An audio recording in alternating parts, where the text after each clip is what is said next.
Man, let's just jump into it because I'm not one to Yeah. again, I looked at your quick background and bio and it blew me away. I mean, everything from, and correct me if I'm wrong on any of these things, but Yeah. you were a fine dining chef, Yep. chemical engineer, Yep. transitioned to mushroom farming, and then got Yep. an ag science degree. Correct. All of it. That's absolutely insane for Yeah. anyone at any level. So I Yeah. have to know ultimately how you fell into food and what that journey was like. Well, that's pretty crazy. Like back whenever I was young out in West Texas, you could either join a football team and do well there, or pretty much just go out and get in trouble. There wasn't much else to do, and yeah, I just ended up hanging out with a bunch of people who it's were kind of a rough crowd, I guess, and fortunately I got out of Midland and got into success. But back in those days, there wasn't much, and I decided I was going to kind of drop out of school and just go get a job. And that's what it was. It was about making money. And there was a Mexican restaurant not too far away from where I was doing some work at an old folks home. As like a 14-year-old, I was doing a work at an old folks home for a couple hours a day, kind of vacuuming and serving food, because you can't get a full job whenever you're really young. But I wanted money, and I wanted to support like my habits of wanting to go out and be emancipated as a minor. I was 14 years old. I needed money. So living out in West Texas, if I could get like a couple of $100 a month, that would be enough for an apartment.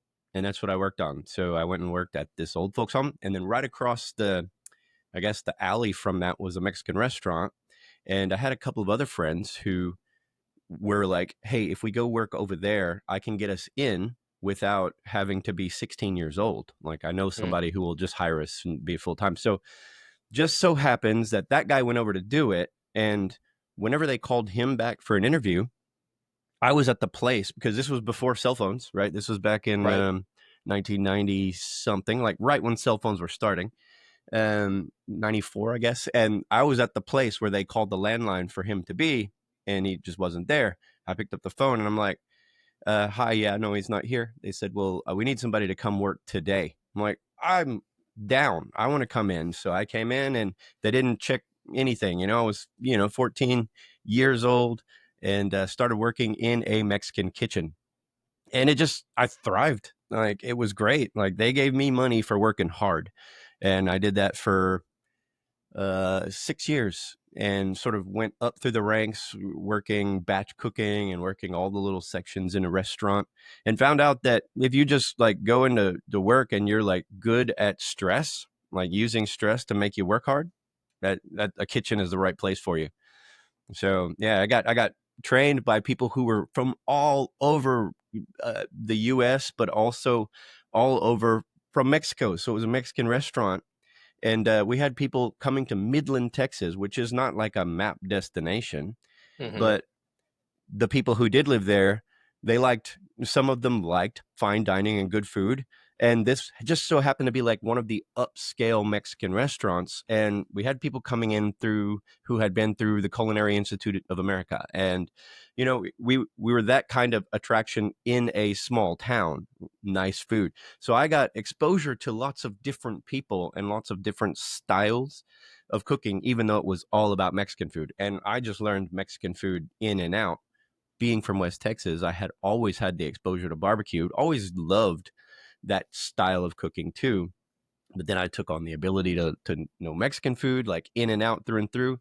And whenever I met my wife, we met online.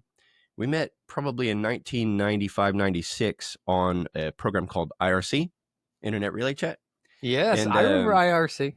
yeah, yeah. And it just ended up that she had the ability to come to the U.S. to finish her degree. So she was working on her postdoc and in cancer research, and it just so happened to put her about 6 hours from my front door in San Antonio, Texas. So I was out in Midland, grew up out there, and then by the time that she ended up coming over, I moved out to San Antonio to go meet up with her. And still married, I moved over to Australia to follow her. We've got a couple of kids, long happy story.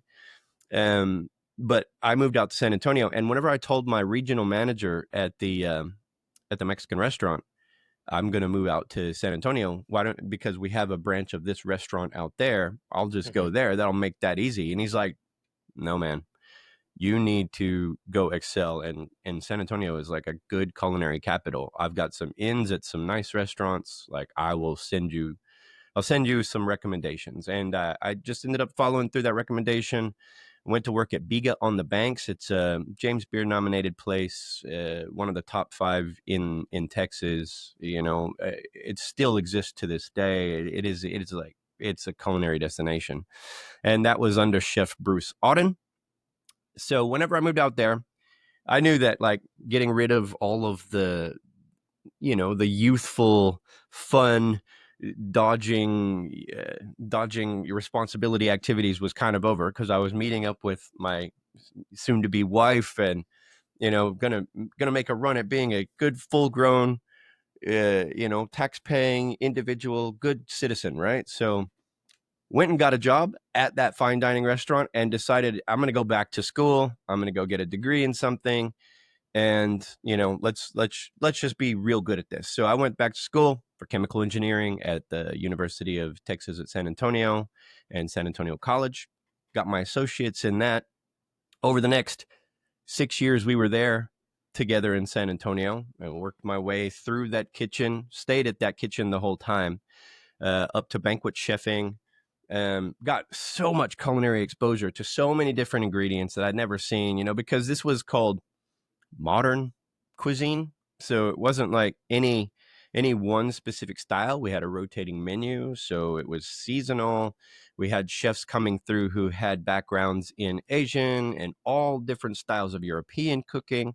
And I just got to work hand in hand, elbow to elbow with a bunch of different people, lots of different influences. And we would sit down after work and have like long chats about specific things. Like we even got into, just like people do book clubs, we did kind of ingredients clubs where we'd all sit down and talk about something that we had gone away and researched and then brought it back to the group. So it would be wine or cheese or mushrooms or some specific type of vegetable, and then what all uses and what all cuisines that would work into.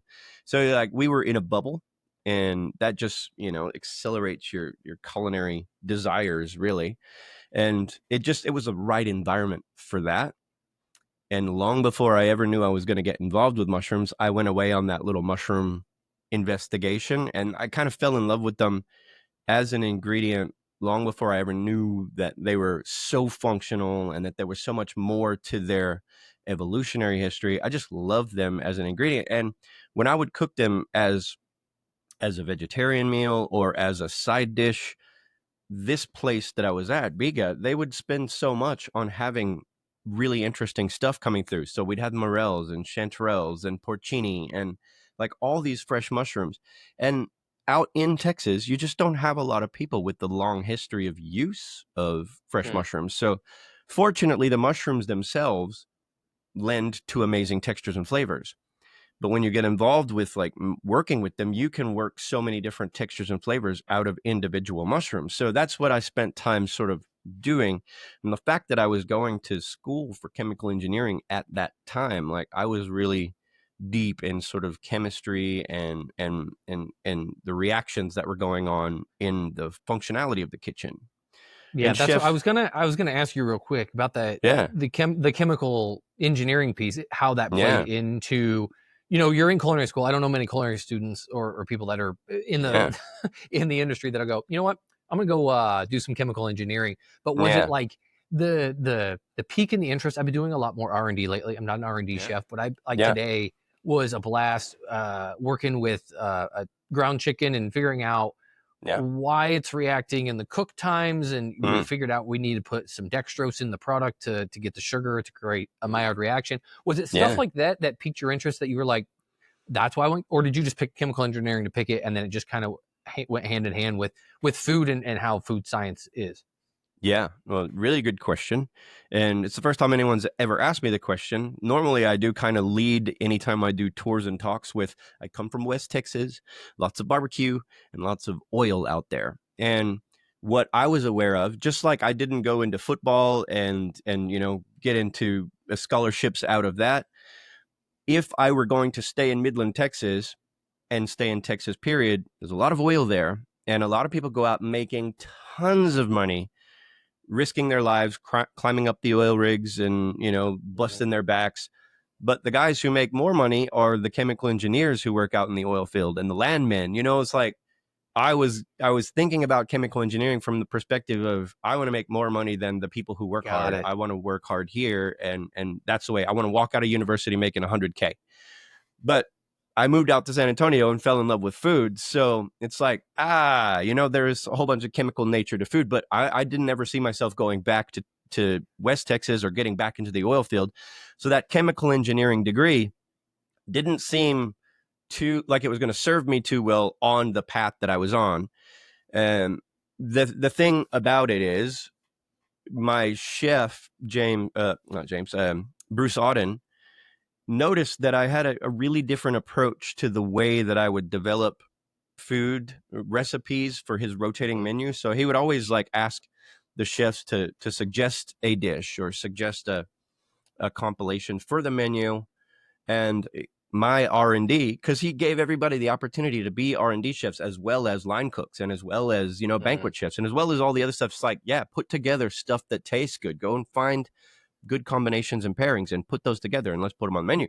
So he noticed that my approach was different, and so did everybody else. So he actually recommended to me. I'm looking at behind me now because I've got the book here somewhere, On Food and Cooking by Harold McGee. Actually, I think it's out in my kitchen right now.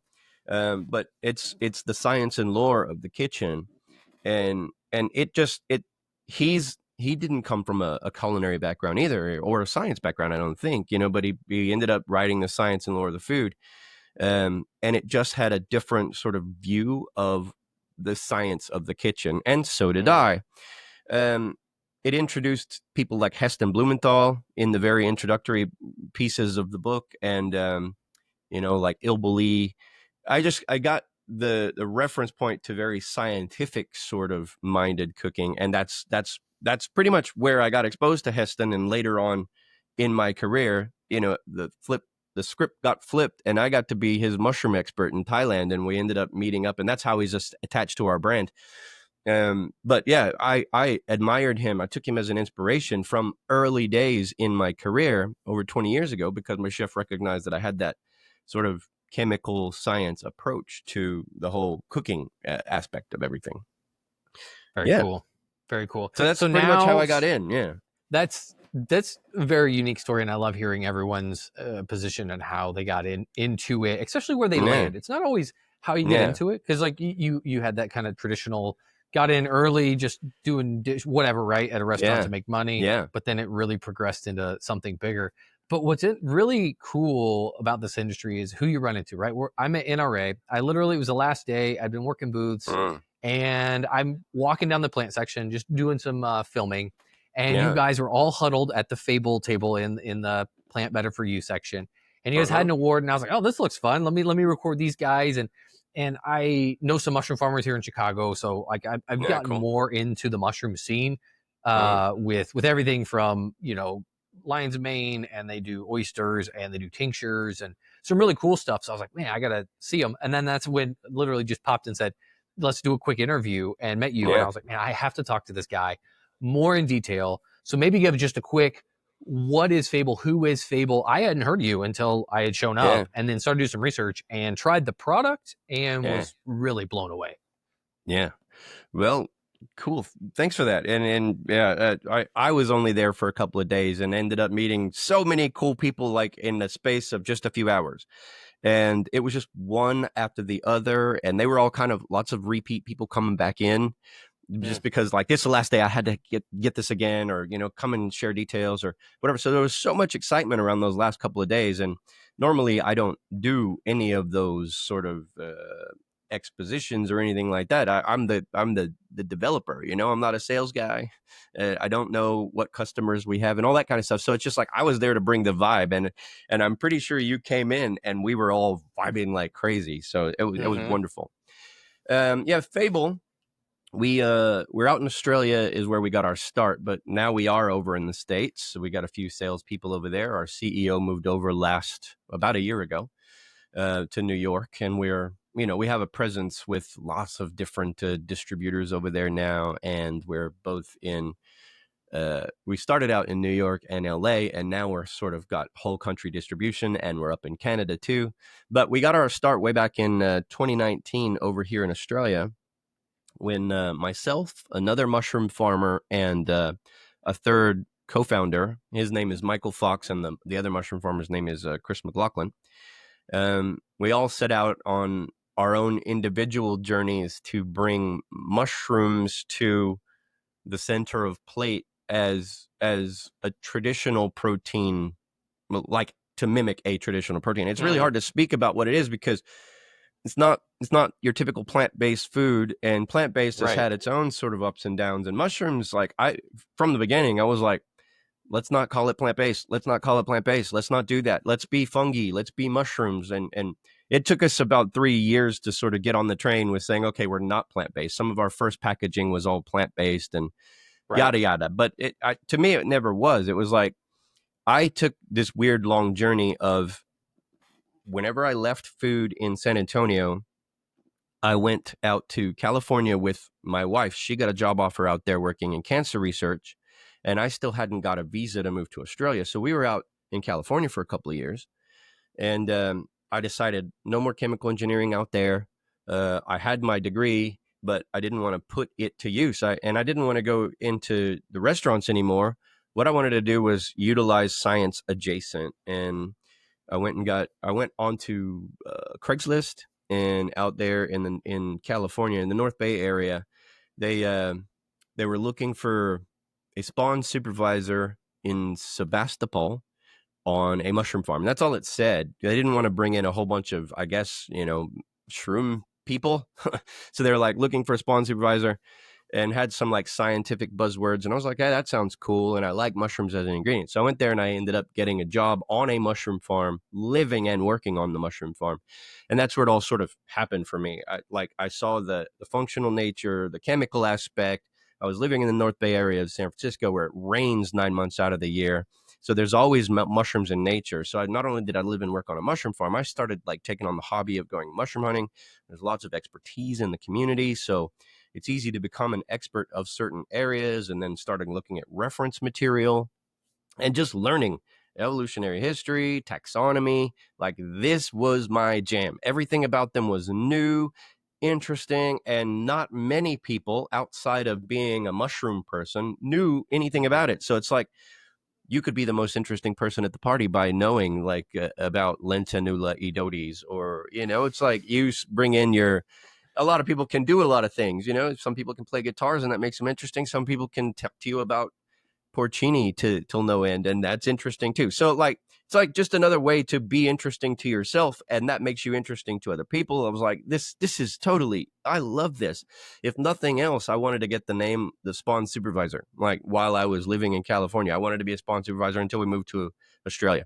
Anyway, fell in love with it, every aspect of it. Mushrooms became hobby, life, everything. Like when I wasn't working on the farm, I was working in the field and I was doing all kinds of experiments. I loved it, loved it, loved it. So when we moved to Australia, I did that. I built mushroom farms. I went and got a degree in agricultural science because now it's like chemical engineering isn't the thing. Agricultural science is as close as I could get to a mycology degree because they didn't have Okay. mycology degrees here. But I focused on everything that I could, focusing on mycology, water, compost, plant disease, everything fungi that I could put into an agricultural science degree. And yeah, because I could transfer in a whole bunch of credits, I ended up graduating with agricultural science just a couple of years after coming here, focused on mycology, and I was growing mushrooms that whole time in a farm in the backyard to the fruit and veg wholesale market here. That's where I sort of got into the industry over here, started as a mushroom farmer. And then once I graduated, I was like, I'm going to go either deep research, cure cancers, cure diabetes, or go into mushroom farming and grow lots of mushrooms and make lots of money. And of course, whenever you just finish university, it's like I see dollar signs, I'm going that way. And I ended up having massive business failures because I didn't know the market in Australia. So, grew lots of mushrooms. They were beautiful, wonderful, but I couldn't sustain what I was doing before, where I was selling 30 to 40 kilos of mushrooms a week. Mm. And my business plan walking out of the university was going to be, increasing that to 300 or 400 kilos a week. But whenever I graduated, I ended up getting a call from a guy up in Shepparton. It's a big fruit growing area up here, who had all these rooms and all this space to convert to mushroom growing. And I was like, I could come up there and see what's up. And he had the space to grow 10 tons a week. I was like, let's do that. And we started out growing like a ton a week, 2 tons a week. And I could only sell like 300 kilos a week. So I ended up failing in business really fast. Ended up needing to go work on a mushroom farm to sort of get out of trouble. Turns out they needed a spawn supervisor 20 minutes up the road from my brand new remortgaged home after going into this failed business venture. And when I say that spawn supervisor is a shallow talent pool, that's shallow in America where there's 300 million people. Here, there's 20 million people back in those days. There's 25 now. It's 20 million people here. Spawn supervisors are big ass. There's no one in Spawn. So whenever I Right. went with my resume of having Spawn supervisor experience for a couple of years, the largest mushroom farm in the Southern Hemisphere called me back within a few minutes. They're like, "Are you joking? Like, you're lying, right? You just copied this." No, I've got it. And within a day or two, I was down there with the interview. They offered me this huge cash to come and do it. I was like, "I need this. Thank you very much." Anyway, I ended up getting out of the debt cycle and paid off everybody. Then that's whenever we went out realizing that I want to do something with all this waste that was on this mushroom farm. So Mm. this large mushroom farm in the Southern Hemisphere grows 350 tons of agaricus. That's the white button mushrooms a week. And that business, that conglomerate of businesses grew something like 600 tons of mushrooms a week. And just on that one farm alone, they had 75 tons a week of offcuts, stems that had some soil attached to the bottom of them. But all the rest of that stem was like beautiful, fibrous food. And along the path, I ended up going vegan for a year. I'm not a vegan now, but for a year, I was staunch, hardcore. And this was during that year that I was working there. I realized that there was all of this fibrous mushroom material that when you cook it, you get really meaty tastes as well as meaty textures. So when you think about what a, a meat is, like a Yeah. muscle, Yeah. and that muscle is made up of protein fibers. Fiber is one of those weird words that gets thrown around for everything. Like whenever you think of the macronutrient fiber, it is a carbohydrate. It is not a protein. It is, it's not cotton, but even though cotton is cellulose, which is a carbohydrate. So it is, but you wouldn't expect to eat cotton and call that food, but it is what that is. It's a polysaccharide. So anyway, fiber gets thrown around in a lot of ways, and that's something that you learn whenever you're an R&D chef, and you're like, well, I know there's fiber in here, and the fiber is doing something. In this case, where I started falling into it, I realized there's all this fibrous structured stem that's wasted. If I just cut off the base of it, I can cook it to develop the meaty taste, and I can work to get rid of the excess water to make it have more of a meaty texture. So a Hmm. lot of people over here, like, it was even a marketing campaign for a while. They called mushrooms meat for vegetarians. And throughout my entire career, people would always say, well, mushrooms are the most meaty things that you can cook that's not meat. So it's always, mushrooms have been meaty. The couple of different qualifiers there are that mushrooms do have a high amount of glutamic acid, glutamates, so they have that meaty umami. And then mushrooms do have that meaty chewiness where they have a bit more of a, a, a resilient bite, Right. so that they are more sort of rubbery instead of what a vegetable might be when you cook it, that, gets a bit mushy or snappy or whatever. So they do have these couple of elements of meatiness. And along the journey of being a 1 year vegan, um, 8 months in, I went back to Texas, and it's a promise to myself to do it for a year. But while I was in Texas, I was exposed to my cultural heritage food, that barbecue, and I was like, look, I can't torture myself, and my family didn't go on this journey with me, So it's like I was excluding myself from my tribe by being a vegan in Texas. So while I was there, I decided I'm going to eat it. But when I came back, I realized I had this fibrous stuff and the ability, like within me, knowing the chemistry of cooking, knowing how you can manipulate things so that you can develop not only taste but texture. And I had those early versions of sort of barbecue, slow cook style meat in my mind when I'm using these fibers of mushrooms. And I also like wanted to really work to fool myself that I'm eating something meaty. And my bigger thought there is that if I could make something that I could take back to my family as a vegan and cook it in similar ways and apply the same techniques and just sort of be around in the tribe and eat the same preparations but just with a different ingredient, then Mhm. that would be the acceptable outcome of this. And that could not only help me, that could help a lot of people. So it ended up being, well, okay, now I've got this ability to turn these mushrooms into something quite meaty with a burger patty and like really individual fibers that felt like slow cooked meat. That was, let's do this in a way that helps more people.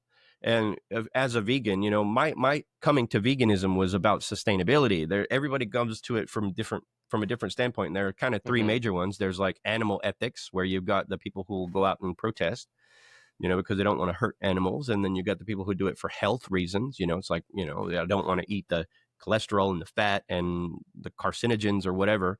And then there's the people who do it, like me, for sustainability, knowing that traditional proteins are heavy resource requirement. You would have heard some of the stats that 1 kilo of beef requires 10 kilos of grain, and that 10 kilos of grain, every kilo of grain requires 10,000 liters of water, and then of course you need to water the animal. So it's like 15,000 liters of water for 1 kilo of beef, where you could have all that other grain to feed people or animals or whatever, right? So my whole thing was around sustainability, because I love the taste of meat, and I never really had the problem with animal ethics. Like, I grew up in a place that was about Mhm. animal husbandry, and I do understand that as long as it's not industrial animal agriculture, that Right. Right. animal agriculture is quite useful, not only for people, but for the environment. And so Fable starts with a mission to help end industrial animal agriculture. That's our mission. And that's where, I developed those early stages of it there out of being vegan. That's my come to why I got into it. And then along the journey, I ended up meeting other people in the industry. That's where Chris McLaughlin, the other mushroom farmer, came in. Because when I stopped working at the mushroom farm and went to sell mushrooms in a market, like, selling them wasn't a thing for me, but I could do it because I love mushrooms, and I couldn't sell you beans or potatoes, but I could sell mushrooms. Anyway, I ended up meeting Chris, another mushroom farmer, who wanted to bring me in to do ferments and nutraceutical stuff, lots of functional food out of fungi, and potentially do a development of making mushrooms into a food. So along the way, we realized that's a really interesting aspect of doing business. We can take the waste from a mushroom farm, turn it into a product. Let's do it. Let's go get some funding. On the journey to find funding back in 2019, I think this was basically June 2019. Um, we ended up coming across Michael Fox, our third co-founder, who had just closed up a business of his own the year before in women's shoes. He had a long journey through finance and building a brand and the whole marketing and finance and working with investors side of thing.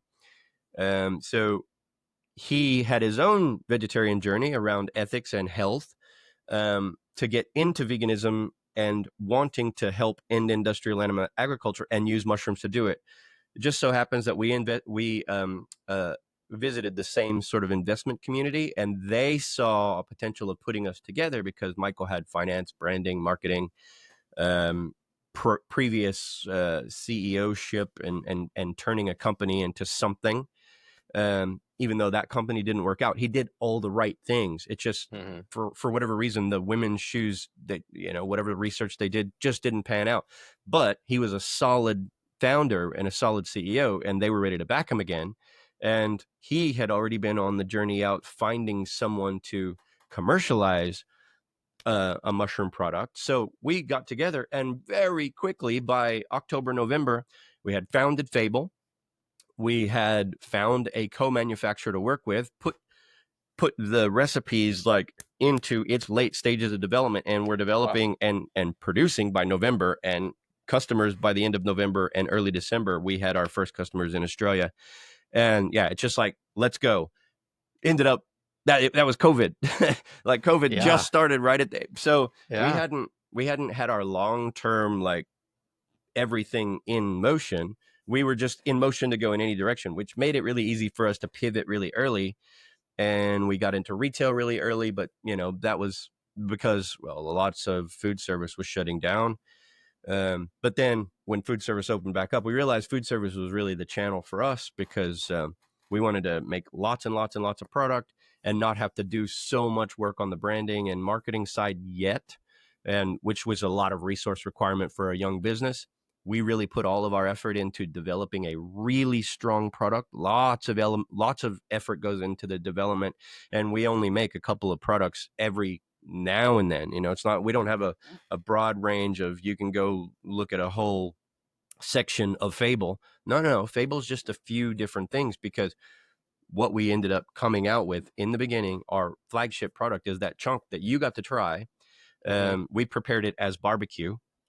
Go figure, right? I made it originally for that. That's what I was gonna get to. Was I'm guessing the Texas culture and background had something to do with the barbecue of that Yeah. product. Yeah. Well, you see, there was the experience that I wanted to create, that I could take back to people so that they would be happy eating that as barbecue. And then all of a sudden, you don't feel the pressure of, well, if you're a vegan, you can eat bread and pickles, but we've got no barbecue for you. But here it's like, you've got the fat, the succulence, you've got the meaty fibers and the tear and all of the primal stuff, all of the experiential stuff. And then you can just get rid of all of the stigma around, well, I'm not going to eat that because that's animal, I'm going to eat that. It's like, well, yeah, you've got mushrooms, I'll eat that. So that was the whole idea, is creating an experience where you don't have to, it just makes it easier for someone to want to reduce their resource consumption. That's what I came to it for. And so a lot of passion went into that particular thing.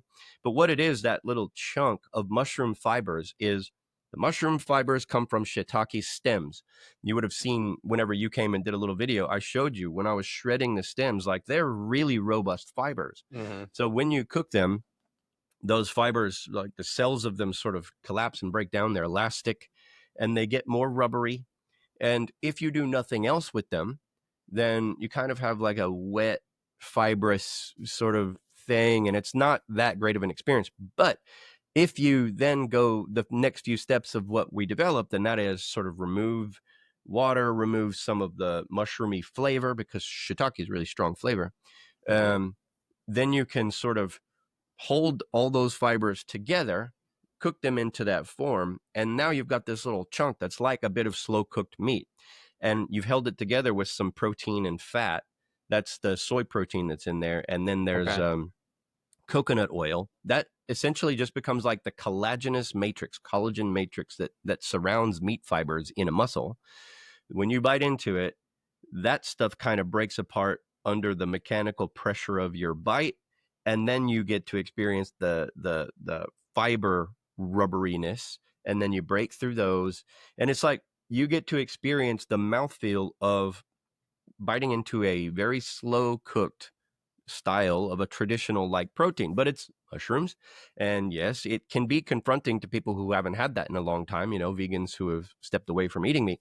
But that's what I did. I worked so that I mimicked the texture of slow cooked traditional proteins, and then wrapped them up in a matrix of collagen like, protein Hmm. and fat. So you get the mouth coating succulence as soon as you bite it. It's like, there it is. And then you get all those fibers that get stuck in your teeth.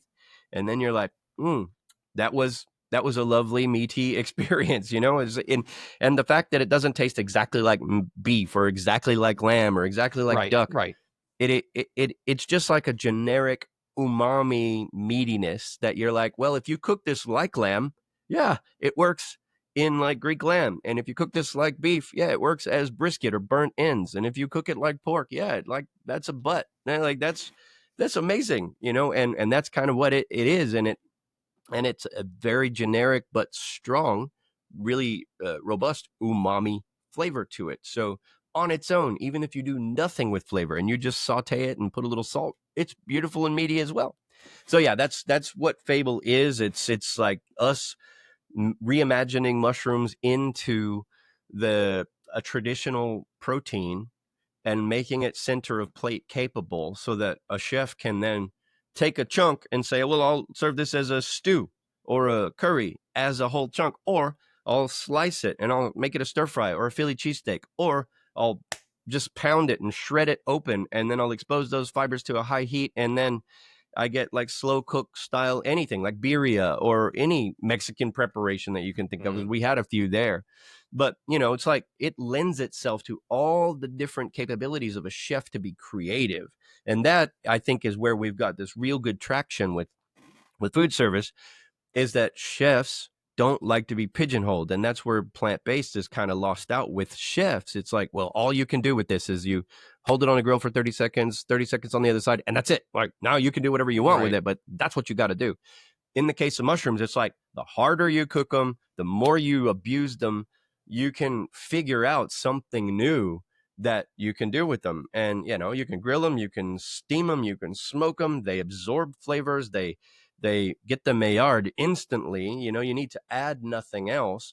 So you can turn them into a pate if you like, but you could also like hard cook them until they're cracker crispy and then pour water back onto them, and they've just got a meaty, delicious chew that you've developed to its maximum.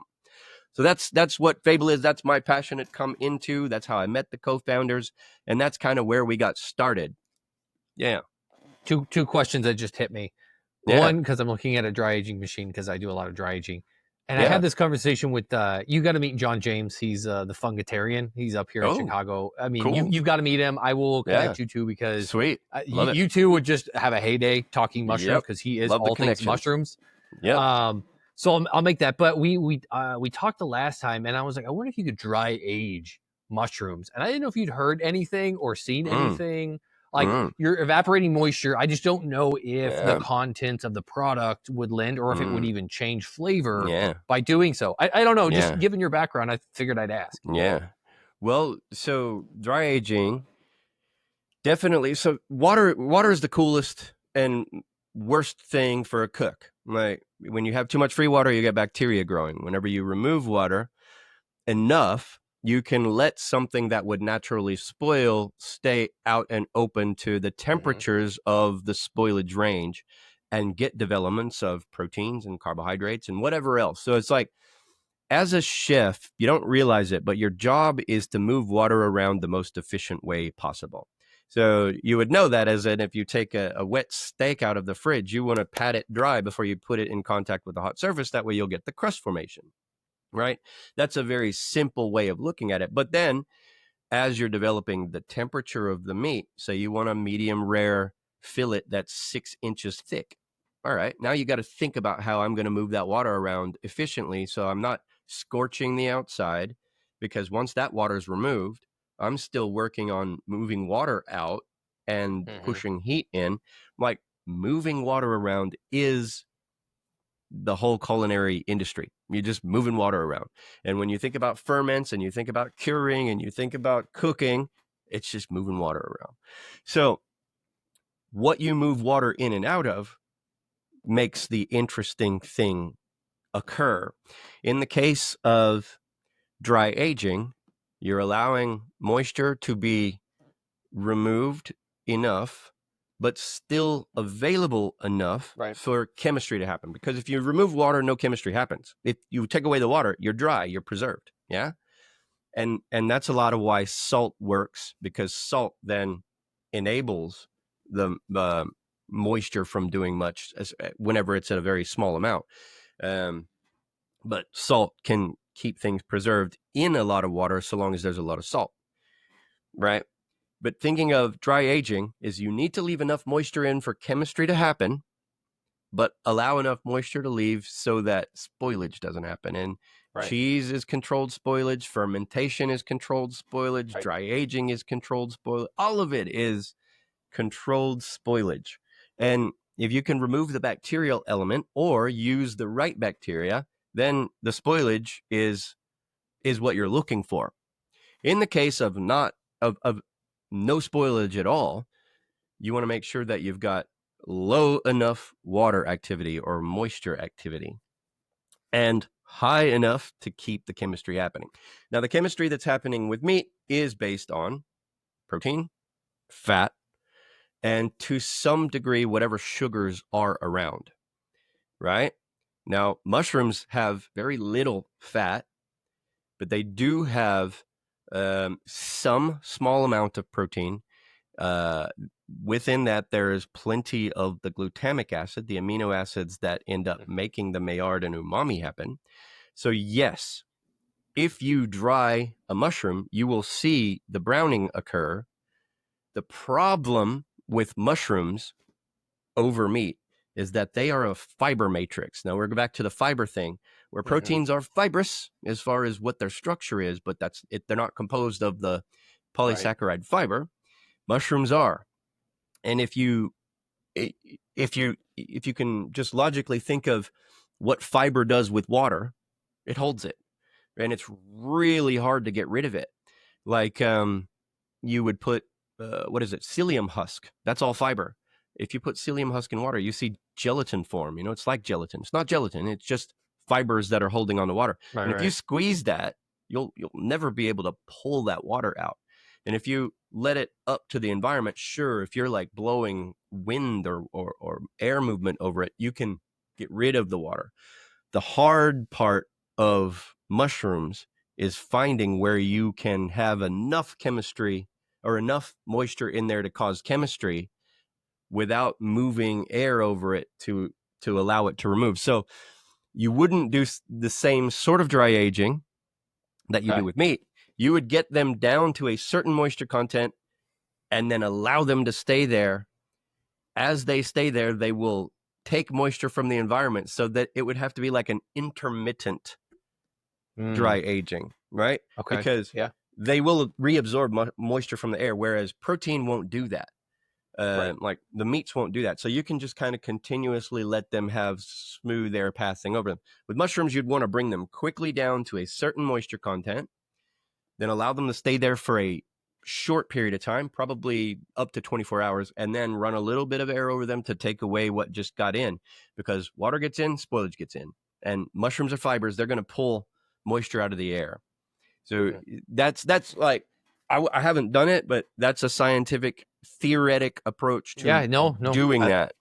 I love it because I'm always my mind's always running of what can I do, what can I try as I go down some of this R&D path and Mm, working on different products and different things, and what can you dry age potentially, what can you turn into something else. To your point, how do we take stuff, I mean, an ingredient, and how do we enhance it, how do we make it even better than yeah, just like, again, looking at it as a waste. You saw opportunity, not, yeah, to be a food source.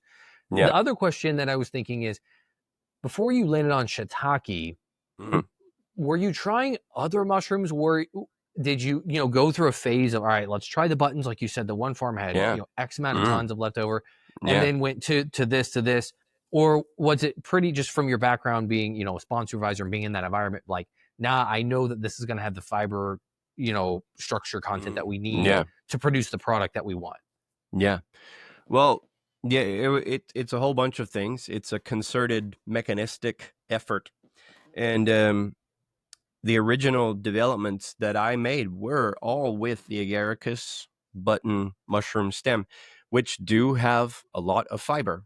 And when you treat them in the way that we're doing shiitake now, you can end up with very similar um, textures and very different tastes. So it's nice for a range of different potential outcomes.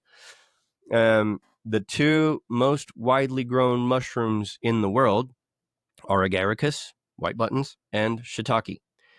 Um, Back 10 years ago, it was in China and Asia, it was shiitake number one. So that was the largest, widest grown mushroom in the world. And the Western world, number one mushroom was agaricus. And all of the development that led up to that were completely separate. So in agaricus growing, you have composting systems. You grow on straw. It used to be off of manure back in the old days, but now it's just composted straw. and they've got massive substrate volume moving machines to do that type of growing. Whereas shiitake and the exotics, as you would call them in the Western world, are all wood loving and wood growing mushrooms. That's all basically grown on virgin wood substrate. So you could take a log off of a tree and inoculate that and grow mushrooms out of it. And then Hmm. the more rapid version is you take material from a sawmill, Right. sawdust, which is small particles that's like fast food for mushrooms.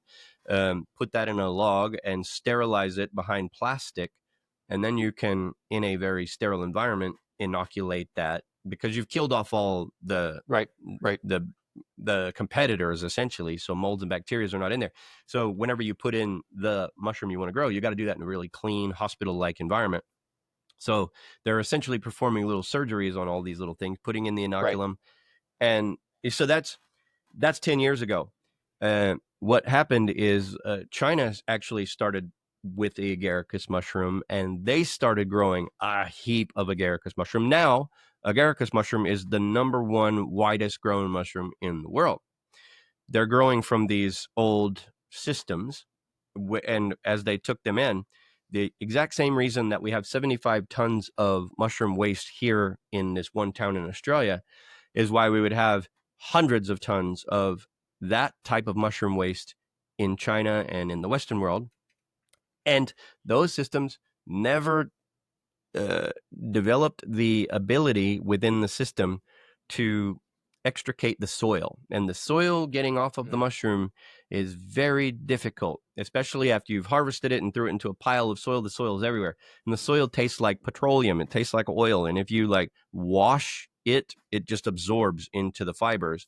Right. So it's a very difficult thing to do. And it is a very high cost for them to ask a picker, because all these mushrooms are hand picked, to basically just cut twice. Cutting twice, and this has been done for the last 100 years. All the economics on it, it just adds too much to the cost of growing mushrooms. Mushrooms need to be a much lower cost so that they're competitive, and there's always new systems coming on.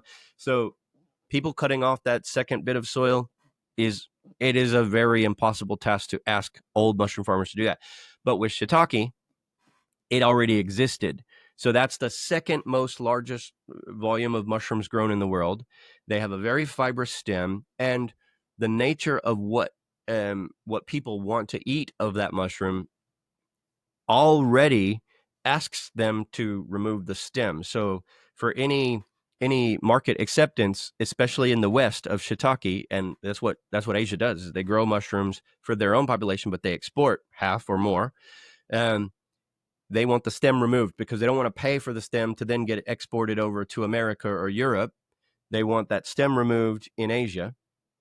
And that means that there's this massive material that's over in Asia, and it's a low cost picking environment over there. So they do secondary cutting and cleaning. So Mhm. we had a ready source of Got it. material going after shiitake. Now, of course, downstream, we'd love to implement, and we've done all kinds of working on developing cleaning systems for the already growing agaricus. But yeah, it is a cost thing about getting that ingredient.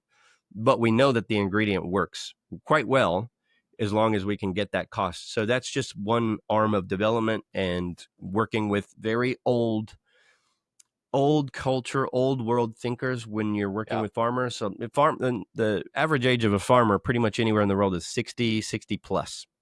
So they have that old world thinking, and they've already got the established lines of Yeah. what's cost and what they'll never do, and they'll never involve secondary picking. Now, when we get into automated harvest and robot picking and future of food, this may be designed into systems, and we will advocate that. Oh, very cool.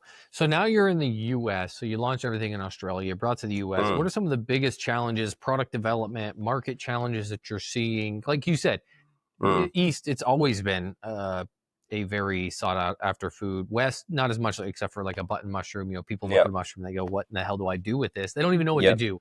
And I was yep, one of those guys for a long time until I had met John, yep, and he showed me how to cook lion's mane, how to cook oysters yeah, properly. And I was like, "Oh." yeah. So with a little bit of education, I can cook these very efficiently. But what kind of challenges are you seeing coming into the U.S. market? Yeah. Well, I'm going to answer you in two parts. One quickly on how to cook mushrooms. I espouse a very controversial boiling mushrooms first method. Now, we could go on another half hour talking about why and the science behind that, but my Instagram is Jim Boils Mushrooms. You can go on there and Yep. look at the Yep. method. But yeah, I boil pretty much all mushrooms before I do any other cooking. And there is a scientific reason behind it. It makes them more meaty, it makes them more umami, and it makes them less mushroomy. So we can go on to that later if you want. And that's all mushrooms. Almost all mushrooms. Now, some Okay. mushrooms are perfect fresh. Like if you eat a fresh enoki, or if you uh, like a wood ear type of mushroom, doesn't even Okay. require it. But so it's about the fleshiness. But pretty much all big fleshy mushrooms, yes, Okay. boil them to get their structure the way I want it before I start moving the water around. Because remember, when I talked about cooking is moving water around, Yep. mushrooms don't like to let go of their water. The structure is built to absorb water after rain, and it is almost impossible to get your heat into the center of a fleshy mushroom if you're just going to use traditional cooking techniques. And what it does is all that water that's in the center will basically diminish all of your efforts on the outside. And what Mm. the problem is with people, when they say they don't like mushrooms, is because they've had a bad experience. And if the bad experience is just inefficient cooking because the water has like muted the Maillard, muted any crust development, and you get a gray, rubbery, Right. sluggy, slimy, because slimy is in nature to fiber holding on to water. It's not Yeah. slime, but the fiber holds water and it feels slimy. Think back to psyllium husk, think chia seeds. There's no slime, there's no gel. That's all fiber holding water. And that's the way your mouth experiences it. So when a mushroom doesn't get fully cooked and it's still holding on to its water, it's got raw mushroom taste, it's got rubbery, sluggy slipperiness that people just Mm. don't gel with, like Yeah. gel as the punny term, but people don't like that sort of gelatinous feeling. And anyway, so that's why if you can boil them, you'll get rid of all of that um, initial mess around, and you can even squeeze some water out after boiling them, and then very quick sear or grill or roast or whatever. But I would say you shouldn't do that because in all of that water is the very delicious umami glutamic acid compound. So what you want to do is you want to work to get that out as quickly as possible, and then to change that with the traditional cooking methods that you're aware of, and then go on with your oil and your sear and your roast. But don't let any of that beautiful flavor stuff go, because that's the impactful thing. When you do it right, people love mushrooms. When you do it right, people are like, oh yeah, I'll eat this with fish, chicken, meat on its Yeah. own. It backs up everything, but it also stands on its own legs. All right, so there's that controversial cooking method that I espouse, that definitely boil mushrooms first, but don't just stop at boiling. You go on from there and do more. Now, what was the rest of the question? Because I got stuck on that. No. I'm loving this. I'm loving this because like I've got to do more research and look in your Instagram more. But it was the biggest challenges in the U.S. right between Yes. product Yeah, gotcha. development, Yep. market challenges, Yep. etc. Yeah, yeah.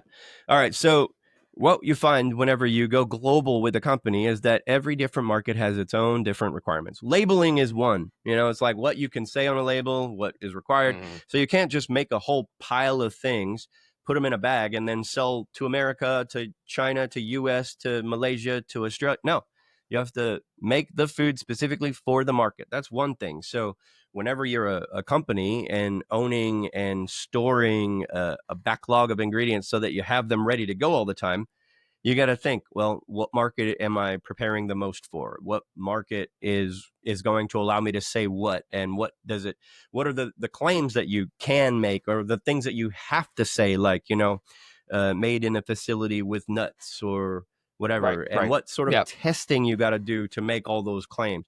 Like, all of that in itself is a business. All of that in itself, it requires a big resource of a business. Now, when you get into markets like America, this could be controversial, so be very easy. I'll go very easy around it. But America has its own ideas around food and what is good and what is bad, and it's not Yeah. necessarily based in fact. That being said, what is a fact? So MSG is one, right? Yeah. MSG has a cultural stigma. MSG has a bad rap in America, but basically nowhere else in the world. And why? As a chef, you know that this is flavor dynamic. You know that it is amazing. It's an excitatory neurotransmitter. It makes you happy. And all those downstream things that it says are likely bad or that are related to, I don't know, Chinese syndrome. I don't know. Like, I remember having the stigma when I was there, like even going into Chinese restaurants saying we do not use MSG. That is sad. That is such a sad thing because MSG is so If a good. Chinese restaurant says we don't use MSG, I'm not eating there because that's the bad Chinese restaurant, right? When you Yeah, go to a new place exactly. and you're like, Yeah, "What's the good Chinese place?" yeah, Just ask them, "Do you use MSG yeah, in your food?" yeah, And if they say no, you know it's not the good Chinese restaurant because the yeah. best Chinese you've ever had contains MSG. Now, whether that's naturally occurring or Mm, they're sprinkling it on, that's yeah, what makes you want that food. That is why it is so good. And I'm with you again on that. What is good? What is bad? Yeah, we could go on all day yeah. about let opinions me of that. let me allay people's fears around like natural and synthetic, because synthetic doesn't require really anything other than boiling something and then getting rid of the solid part and then concentrating it down and then getting a Right. salt out of it. Like, because that will happen with mushrooms have naturally occurring glutamates that when you boil a mushroom and you get the extract, I challenge you to do this. Go take a drop of that. Just go get an agaricus mushroom, drop it in some boiling water, put a whole punnet in there, drop them in boiling water, and then take those mushrooms out and cook them. Take that existing extract, put one drop of Hmm. it onto a stainless steel surface, and just wait for it to evaporate away, and you'll see the salt crystals forming. Then taste it. That's MSG. But then go on with that extract and boil it down into a beautiful reduction and see how meaty that stuff is. When we're working with Mm, yeast extract or fungi extract, everybody knows in the plant-based world, if you're going to add something umami to your dishes, it's going to come from the fungi world. Yeast extract yeah. is fungi, right? Here in Australia, if you have a Sunday roast, you'll make your roast in the oven, and then they make a quick gravy here. It's called Maggie gravy, but it is yeast extract that's held together Mm, with a little bit of starch binder, and it is what people eat for their roast, because wow. it the same compounds that exist in meat when you cook them with the Maillard are the same compounds that get formed when you perform the Maillard on mushrooms. Exact same. Mushrooms are more closely related to animals than they are to plants, evolutionarily speaking. So we're both more closely related to each other than either of us are related to the plant kingdom. And that means the stuff on the inside of the cell is really, really similar. So when you cook a traditional protein and you get those delicious meaty tastes, you can cook a mushroom and get that stuff out of the cell, then do the Maillard, and you get the same outputs. Yeah. Anyway, Yeah. there's all of that. So that's Man. allaying the fears around MSG. And the other one in America is soy. They've got really bad things maybe going on with soy farming over there. So there's a soy, like a soy aversion, and people think, you're going to get breasts or whatever. Soy is a really mature, eaten for centuries, this sort of thing, and it is super functional and super easy to use without having to use much of it. So if you want to cut soy out of a thing, and the reason I'm using it is for its function, it's like holding stuff together. I'm not using it for taste, and only very slightly using it for texture of holding those fibers together. But Mm, if I were to use something else, I'm going further away because I want to hold these fibers together. And mushrooms, they'll do amazing things, but they're not going to, after you've shredded them apart from themselves, they're not going to hold on to each other. You need a protein to do that, yeah. or you need a binder to do that. And if I were to use something else, it's going to be something else developed in science, or it's going to be egg whites, which is not vegan, or it's going to be a protein that I put together. And soy is the most functional of all the plant versions of proteins, the most strongest, the easiest to use, the most available, the one that you can get organically grown, the one that you can get without bad practices, the ones that you can get. So it's like Soy has the most behind it that you could use and be happy with, but it's got that bad stigma around it in the US really only. Mm-hmm. So when we make products for the US, soy has to be called out big time. You know, and it is a bit of a deterrent for a lot of people. They're like, yeah, we just don't do soy. We just don't do soy. We just don't do soy. And they won't even think about why.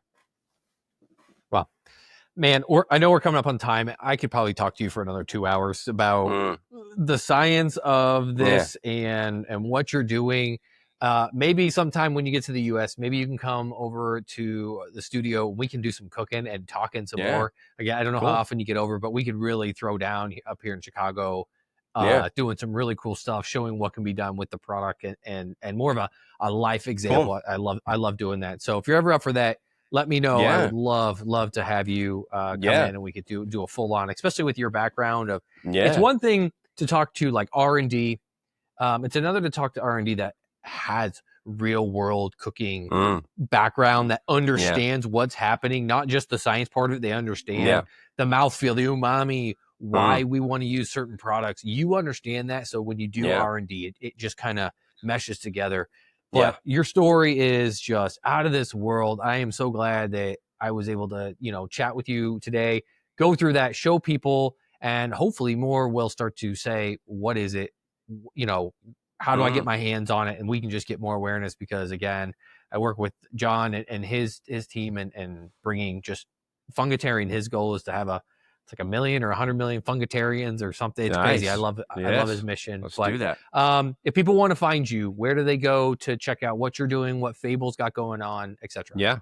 Yeah. Fablefood.co. That is our website. That's one word, fablefood.co. And it's Fable Food Co. on Insta. So at Fable Food Co. Those are our two main channels. But of course, we're there on LinkedIn and have the other presences. But those are our probably two main channels of working with people. And the website's going through a revamp. So you'll be able to see where it's available in all the different countries that it's in. Yeah, I think those are the easiest ways to get to us. And I'm Jim Boyle's Mushrooms on Insta. All right. You heard the man. This is my, I don't know, fourth iteration with mushrooms or mushroom farmers to some degree. I Nice. absolutely love it. I think we need to talk more about it, eat more of Yeah. it. I Yeah. love mushrooms. I'm a mushroom Yeah. fanatic. Yeah. So go check them out. Go see what they're about. The product is phenomenal. I ate it at NRA and it literally stopped me in my tracks on the last day. I'm exhausted to have a quick conversation that now led to this podcast. So go check them out. You won't be disappointed. So, Jim, thanks again for coming on. And until next Yeah. time, Thanks, we'll Jeff. catch you on the sunny side. Bye.